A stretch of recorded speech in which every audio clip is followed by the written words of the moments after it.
বিকেল 4:30 থেকে বেলুড় বাজার অন্তর্গত বাদামতলা অবধি কি মিছিল?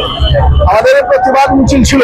এমনি আমরা ভাষা আন্দোলন নিয়ে আমরা রাস্তায় আছি।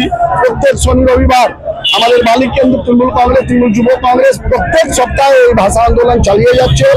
কিন্তু কালকে যেটা হয়েছে আমাদের কলকাতার রাজপথে, আমাদের দেশের সেনানীরা হচ্ছে হিরো, আমরা স্যালুট করি, তাদেরকে শ্রদ্ধা করি, সম্মান করি।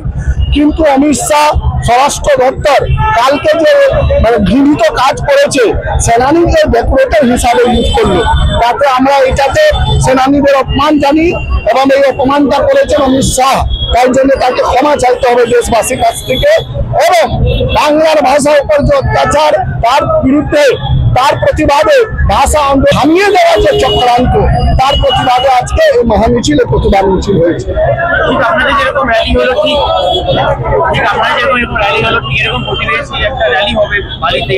বিজেপির একটা দাবি আছে যে বালিতে 7:30 একটা র্যালি হবে। সেই র্যালিতে ওদের মেন বক্তব্য হলো যে তৃণমূল এটাকে ইচ্ছাকৃতভাবে একটা ভোটের আগে কিছু করতে চাইছে। কি বলবেন এটা? আচ্ছা, তো ইচ্ছাকৃত করলে কারা কালকে সেনাকে পাঠিয়েছিল? ইচ্ছাকৃত করতে গেলে দিল্লিতে কেন বাঙালিদেরকে মারা হচ্ছে, পুলিশ তুলে নিচ্ছে? ইচ্ছাকৃত করতে গেলে উড়িষ্যাতে আমাদের বাঙালি ভাইকে কেন ডিটেনশন ক্যাম্পে রাখা হয়েছে, তাদেরকে পুলিশ মেরেছে কেন হচ্ছে? বিজেপি যারা বাংলায় থেকে করছেন তাদের লজ্জা।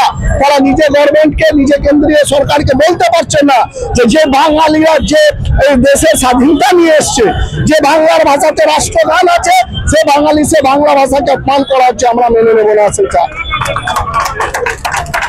অবশ্যই বালির মানুষ কি বলছে? বালির মানুষ বলছে যে আমাদের এই বাংলা, আমাদের এই বাংলার ভাষা দেশের সর্বশ্রেষ্ঠ, সর্বভালো এবং সবার কাছে টেনে নেওয়ার ভাষা আছে।